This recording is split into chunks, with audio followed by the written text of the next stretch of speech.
Nakasakay ako sa padyak. Punta tayo ng terminal ng jeep. Hindi ko na kasi kaya maglakad. Sobrang pagod kami. Galing doon sa palengke. And hindi ako nakapag-vlog dahil may nanita sa akin. Bawal na daw yung buntis sa grocery store. Nag-grocery kasi ako ng kaunti. Ayan. Tapos, pagkatapos ko magtinda, nag-grocery nga ako, diba? Bawal na daw. So, ang ginawa ko, pumunta ako sa isang grocery store. Pwede naman ako doon. Eh, bakit sa kanila hindi pwede? Tagal sa tagal ko na doon ang mamalingki lagi. Ngayon, hindi na. So, hayaan na lang natin. Ayaw nila akong papasukin eh. So, doon ako sa isa na malingki. And ngayon, pauwi na ako. Ayos naman yung ating tinda. Hindi na lang ako nag-vlog dahil sobrang daming tao, guys. And natatakot ako na baka sitahin din ako doon ng mga nagbabantay. Gawa ng baka mahalata nila. Bawal na pala. Paano yun sa mga susunod na araw or buwan na malaki na yung tiyan ko? Medyo malaki na talaga.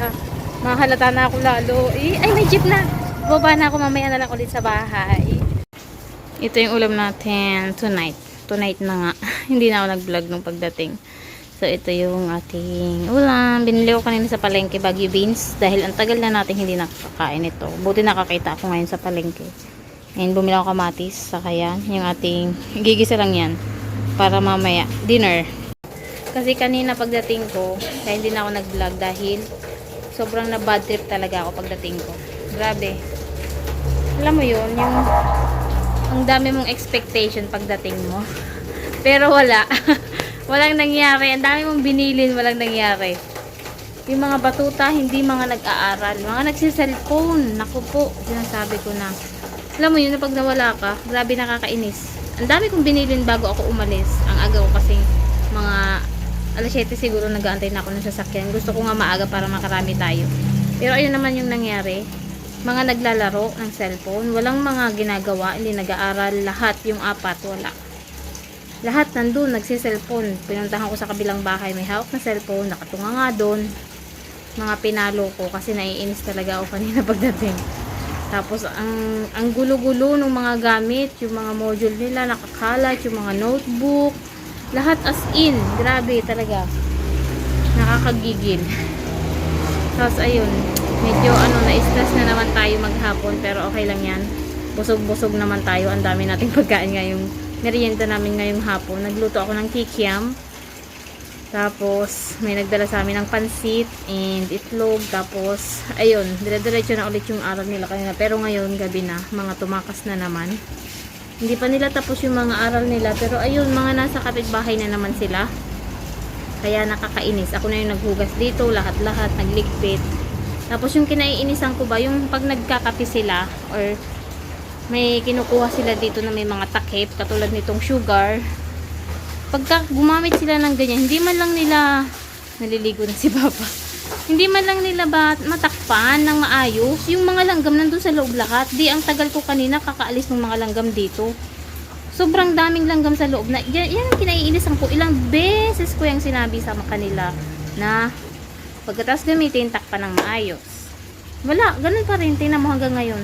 Pagkatapos kumain, maghugas. Wala, ganun pa rin. Alam mo yun, yung pudpud na talaga yung dila mo. Ewan ko ba, ano bang maganda para, yung alam na nila yung duty nila. Hindi talaga nila, ginagawa, alam mo yun. Kanina yung gatas, mga nag-inom ng gatas. Wala na namang takip. As in, bukang-buka siya. Dilanggam na naman yun. So, hindi ko nakita agad. Tapos ngayon, wala sila dito. Nakakagigil. Ay, so papakita ko na yung grocery ko kanina. Dahil, para mawala-wala yung ating bad trip. Kanina bumili ako ng prutas, pero nasa ref na yung iba, kaya hindi ko na maipakita. Bumili akong grapes, tapos orange, tsaka yung kiat-kiat, yung maliliit na orange. Tapos apple, and saging ulit. Tapos nag-grocery ako ng kaunti, dun sa kabilang grocery, kasi nga diba bawal tayo dun sa isa. Ewan ko ba? Tagal-tagal ko na dun nag-grocery, tapos sabihin ako na bawal. Lumipat ako dun sa kabila, pwede naman. So ayun, namili ako ng malaking Milo. Para dun sa lahat na yun ng mga bata sa apat. Pinakamalaking size na to guys. Tapos, 300 plus yun.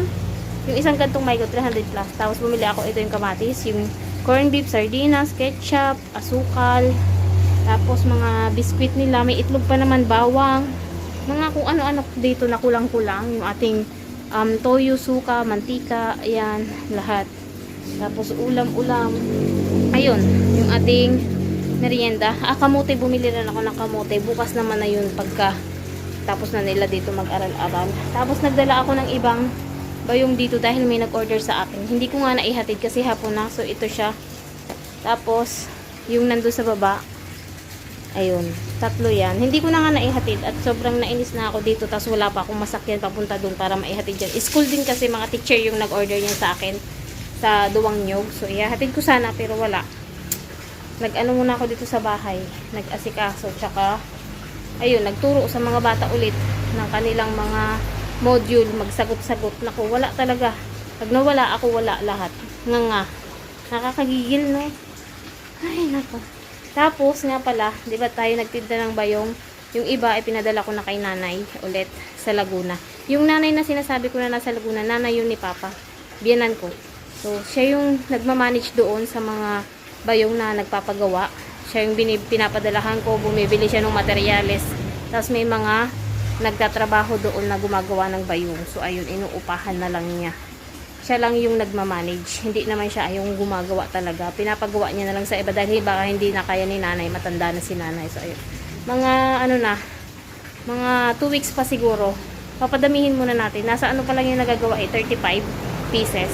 Tapos nagpadala ulit ako ngayon pambili ng materyales. 3 siguro baka ano ang magagawa nun mga 20. So 55 na. Basta mga 100 bago natin padala ulit dito. Ikakaunti na ngayon nandun kong tinda. Kakaunti na lang guys. Baka ano na lang yun, nasa 30 na lang mahigit. So wala na masyadong pagpilian yung mga customer natin. Kaya ewan ko, baka sa susunod na linggo sabihin ko si nanay na ipadala dito para may pagpipilian or may choices na ulit yung ating mga customer. Para mas marami ulit tayong benta. Kasi kakaunti na lang yung choices nila eh. Nandaldal ko na naman. So, ayun, magluluto muna kami ng dinner. Mamaya ulit ha. Ayan. Tutuin niya ni Papa pagbatas niya maligo. Ako din maghihilamos. Maaga na ako naliligo lagi ha. Mga 8 or 9. Ganyan na yung bigo ko. Tapos sa hapon, naglilinis-linis na lang ako. Nagbibihis, ganun. Para hindi mainit sa pagtulog. Yung na sa labas, oh. Tapos yung buhangin natin na sobra. Tsaka yung graba, ayun. Tapos ito yung buhangin. Ibebenta namin yung sa kapitbahay kasi nagpapagawa ng bahay siya. So ito, sabi ko, bilhin niya na lang kasi may sobra kami. Tapos itong buhangin naman gagamitin dito sa bahay, pampalitada. Yung pang finish nito. Kukunti-kuntiin siguro ni Papa habang nandito siya. Pag sweldo natin, bili tayong semento. Semento lang naman kailangan. Tsaka ito buhangin na ig niya na. Kasi hindi niya kaya yung maramihan, yung sobrang laki na ganyan, hindi niya kaya. Kailangan unti-unti lang. Dahil mahina ang kalaban, mag-isa lang siya. So ayun, naig-ig niya na yan lahat. Maulan pa rin maghapon. Ayan oh, tikitik, yung parang ulang mayaman, maambon. Maghapon niya na ganyan. Buti nga yan para masarap matulog. Tomorrow maglalaba tayo dahil super madami na tayong labahin na naman, natambak ng ilang araw. And dumating na yung aking order na bra. May bra na ako, 3 piraso, nasa 500, nasa, ay hindi, 600 nga eh, halos 200 ang lalaban ko muna yun, nilagay ko doon sa labahin. Ano siya, in order ko, Avon kasi, hindi naman kasi ako makapunta ng bayan, diba? Hindi na kasya lahat ang mga suot. Istorbo talaga sa Jillian. Sabi ko sa kanila, wag akong kakausapin pag nagbablog kasi makakalimutan ko na. Ayan, nawawala yung lapis niya. Ganyan sila kasi hindi nililigpit. Yan ang kinagagalit ko rin na isa pa. Puro pasensya na kayo, puro galit na ako. So ayun, nasa na nga ba ako? Hindi na kasya yung aking mga bra. Di ba pinakwento ko sa inyo noon? Wala na sa akin magkasya. So umorder na ako. Halos 589 lahat. 589 sa 600 na, di ba yung 3. Medyo mahal siya pero maganda naman ang quality nung. Tsaka ayoko nang may bakal. Tsaka gusto ko yung medyo manipis. Pero hindi naman yung sobrang nipis na babakat na yung utong mo. Ayun. Tsaka bagay na rin yun sa pagpapadede ko pagka lumabas na si baby. Di ba magkakagatas ka, magpapadede ka. So ayun. Umorder ako. Lahat nga black gusto ko. Kaso wala ng black. So brown yung isa. 3 yung. And pagka sahod natin magdadagdag pa ako. Kasi para mga man lang, 6. Para hindi ako nauubusan katulad ngayon. Wala na akong maisuot. Kasi hindi pa ako naglalaba ng ilang araw na. Bukas maglalaba tayo. Si Papa na nagluto doon dahil medyo hindi maganda yung aking tiyan. Medyo masama ang tiyan natin ngayon. Nasobrahan ng galaw siguro ako. Medyo mababaan. Sumasakit minsan yung may gilid. Yung dito sa may ilalim niya. Pero ngayon medyo okay na. Rara, tawag ka. Kakain na kami maya-maya. Luto na yata ni Papa yung Baguio beans. Ito yung ating, wait. Ito yung ulam namin kaninang tanghali. Tamban. Maganda daw yan sa buntis. Nabasa ko. So, ayan yung ulam natin. Prito, tsaka ito ay, ang tawag doon, may suka, paksiw. Tapos ngayon, nagluluto si Papa ng, anong niluluto mo?